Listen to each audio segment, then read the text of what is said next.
street. But I have one vice. I guess I'm hard with the pedal, and I'm not lucky. I don't know how to talk my way out of a ticket. Fern Bursky averages about one traffic ticket a year. They range from not wearing her seatbelt to running stop signs. One was for making an illegal U-turn. And since she says she drives 2,000 miles a week for business, she certainly can't afford to lose her license. So she frequently visits the attorneys at the traffic ticket office. We have some clients that come in every week with a traffic ticket. Unofficial estimates are that 25 to 50 million traffic tickets are issued in the U.S. each year, generating about $8 billion in revenue for local and state jurisdictions. In Malo's experience, about 7 in 10 people will just simply pay the fine without realizing they're admitting guilt and thus racking up points on their driving records. That results in higher insurance rates and sometimes a lot worse if you're a professional driver. They're not given the option to go to traffic school to avoid the points or anything like that.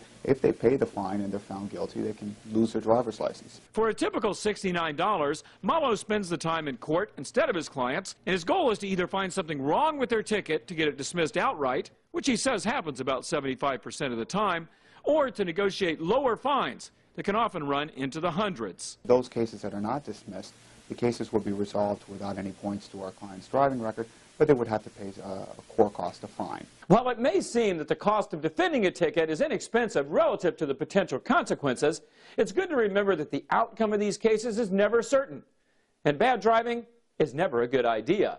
So the bottom line here is, let's see if we can avoid tickets in the first place. For Money Talks, I'm Stacy Johnson.